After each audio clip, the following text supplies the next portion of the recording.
Okay,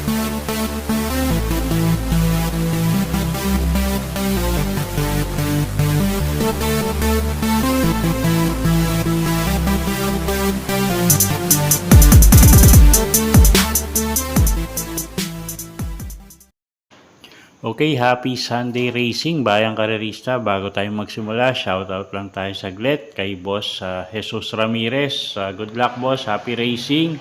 At kay Kagawad Pipit, dyan sa mga batang bagong bayan, no? At kay Boss Nanding, mga batang Dabarkads. At pati na rin kay Boss Bebang Malgapo, kay Boss Jutay, mga batang Kangkalu. At kay Boss Wally De Leon at kay Boss Poloy, mga batang Bangkulasi. At shoutout na rin kay sa mga former jockeys, no, BM Camanyero at Kenneth Bergancia. Happy racing sa inyo mga boss.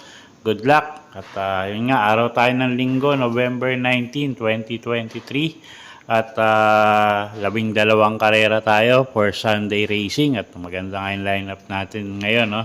Breeders' Cup.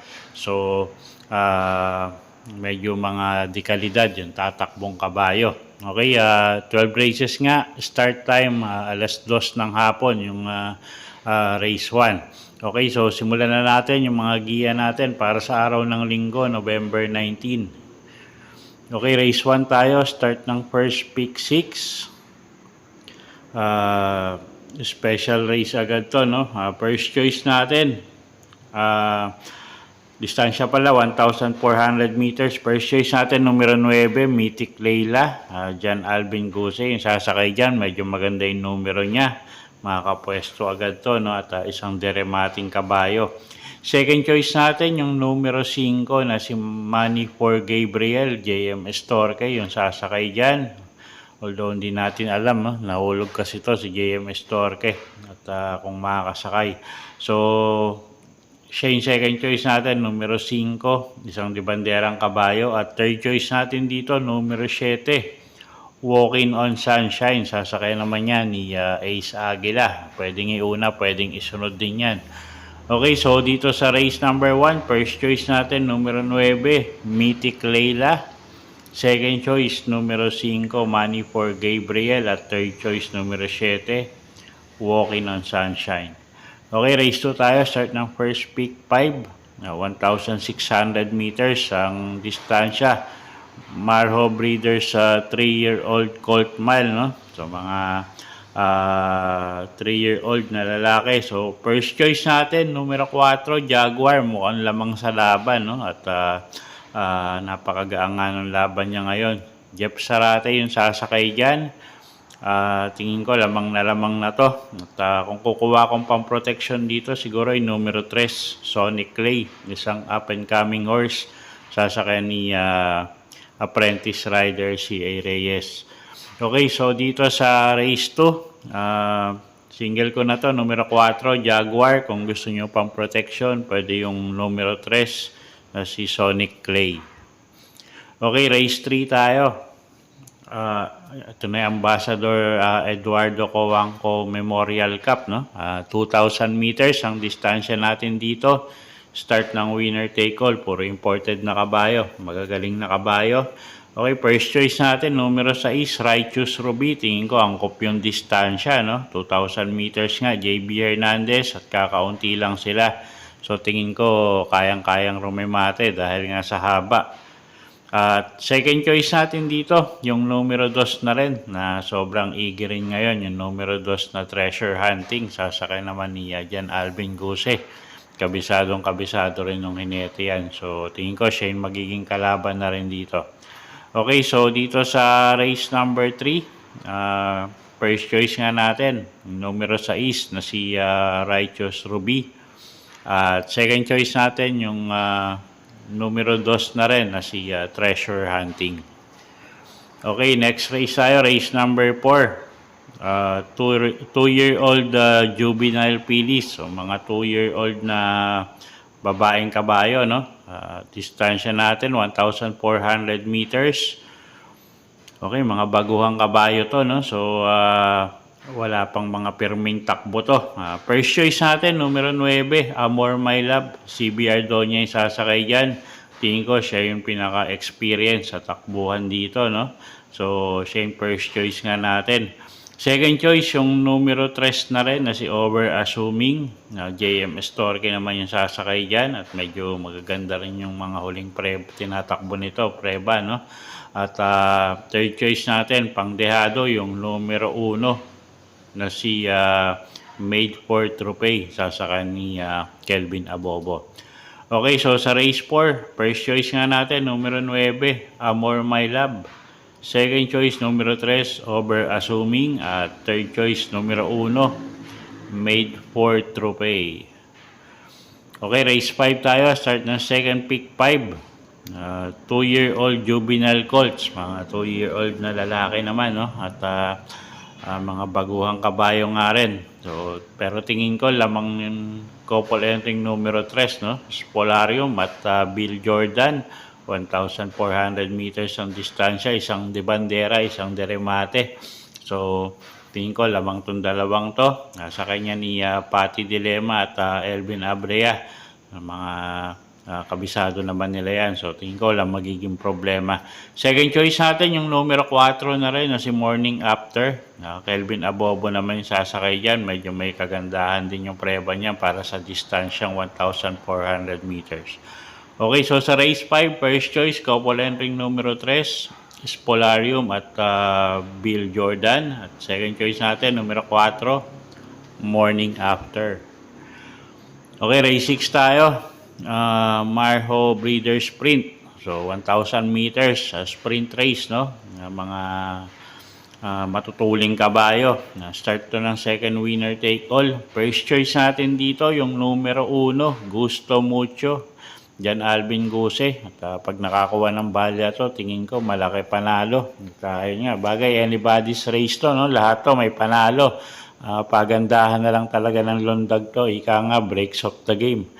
So, siya yung first choice natin, numero 1, Gusto Mucho. Second choice natin, couple entering numero 3, Palawig at Attractive Force, sasakay ni Patty Dilema at ni A.R. Villegas.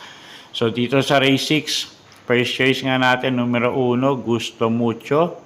Second choice, couple entering numero 3, Palawig at Attractive Force. Okay, race 7 tayo. Start ng third pick 6. Isang special race, no? Distansya 1,400 meters. First choice natin dito, yung numero 2 na si Payros Treasure. At napaka-inam nga nitong kabayong to. At siya yung first choice natin, Jeff Sarate yung sasakay dyan. Second choice natin yung numero 5 na si couple entering Robin Hood at Magtotobetsky, JM Estorque at Jeff Bakaykay yung sasakay dyan respectively. So, sila na rin yung tingin ko makakalaban. Although nandito yung numero 4, no? Na pwede rin makasilat yan. Okay, so sa race 7, first choice, numero 2, Payros Treasure. Second choice, numero 5, couple entering Robin Hood at Magtotobetsky. Okay, next race tayo. Race number 8. Start ng third pick 5. Marho Breeders Classic. 2,000 meters ulit ang distansya natin dito, no? First choice natin dito yung numero 5 na si Modern Kong, A.R. Villegas yung sasakay dyan, isang telemating kabayo at gamay naman ang hinete. So tingin ko walang problema sa tatakbuhin nito, no? At alam naman natin din yung kalidad nitong kabayong to. Second choice na rin natin yung numero 2, isang deremating kabayo din, no, si War Cannon. Sasakay naman ni Kelvin Abobo. At yun nga, isang tusok din Romemati to, no? Pero lately nga, medyo inconsistent yung mga tinatakbo niya. Pero siya na rin yung second choice natin dito. Okay, so sa race 8, first choice nga, numero 5, Modern Kong. Second choice, numero 2, War Cannon. Okay, race 9 tayo. Start ng peak 4. Special race, 1,400 meters. First choice natin dito, numero 2, Autumn Shower. Sasakay ni CBR Donya. At medyo mainam tong kabayong to lately, no? At ang gaganda nga nung tinatakbo. So, siya yung first choice natin dito.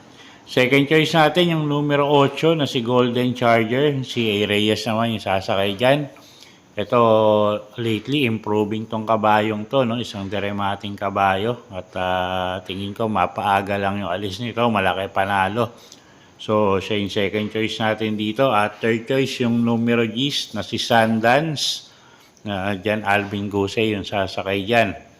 Okay, so sa race 9, first choice nga natin, numero 2, Autumn Shower. Second choice, yung numero 8 na si Golden Charger. At third choice natin, yung numero G's na si Sundance. Okay, next race tayo. Race number 10. Marho Breeders 3-year-old PD mile, so 1,600 meters, 3-year-old na mga babaeng kabayo. Okay, first choice na rin natin, no, yung numero 2 na si Secretary. M&M Gonzales naman yung sasakay dyan. At medyo mag-aangin laban niya ngayon, no? At tingin ko lamang to, no? At pero kukuha ko second choice dito dahil nga baka Luchay no numero 3 at baka maperwisyo. So, kukuha ko second choice yung numero 4, Winner Parade. Sasakay naman ni Jan Alvin Gose. Okay, so sa race number 10, first choice ko numero 2, Secretary. Second choice yung numero 4 na rin, si Winner Parade. Okay, next race tayo. Race number 11. Special race, 1,400 meters. Isang mahirap na karera to, no? Anybody's race. Okay, first choice natin dito, yung numero 9 na si Amor Mi Amor. Sasakay ni RM Adona. At medyo pag nilabas ng connection to, tingin ko malaki panalo, no? Second choice yung numero G's na si Gintong Hari. CP Henson naman yung sasakay dyan. Ito, nagamayan ni CP Henson, no? At medyo maganda yung kinikilos lately. At magdadagdag akong dalawang dehado dito, yung couple entering numero 1, Off Shoulder at Sweetie Giselle. At yung couple entering numero 6, Red Soul at Agaron. Maganda mga pang dehado yan. Okay, so sa race 11, first choice numero 9, Amor Mi Amor. Second choice numero 10, Gintong Hari. Dadagdag ko yung couple entering numero 1, Off Shoulder at Sweetie Giselle. At yung couple entering numero 6, Red Soul at Agaron. Okay, race 12 tayo, paratingan. Last and final race for the day, 1,400 meters ang distansya. Isa na naman anybody's race to, no? Tapos paratingan pa. So, kung may mga kursonada kayong dehado rito, dagdag nyo na lang, no? First choice ko dito, yung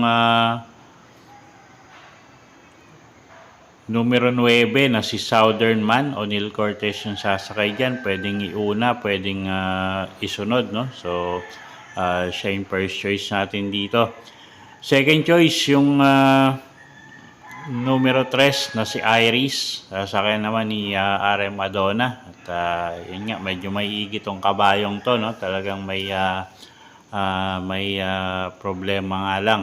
So, pero tingin ko pag tumakbo ng maayos to, malaki panalo. At magdadagdag akong dalawang dehado rito, no? Sa paratingan, yung numero 6 na si Waray na Mayda pa. Sasakay ni Jeff Bakaykay. At yung numero 8 na si Rapis Point, sasakay ni Jan Andre Guse. Okay, so sa race 12, first choice nga natin, numero 9, Southern Man. Second choice, numero 3, Iris. At dadagdag kong pangdehado sa paratingan ko, yung numero 6, Waray na Mayda pa. At yung numero 8 na si Rapis Point. Okay, so yung pong mga giya natin para sa araw ng linggo. Sana po yung makatulong sa pagpili nyo ng mga tatayang kabayo. Inulit ko po, kayo pa rin po masusunod kung saan nyo itataya yung pinagpaguran yung pera. Good luck po at happy Sunday racing, bayang karerista. Happy weekend po sa inyong lahat.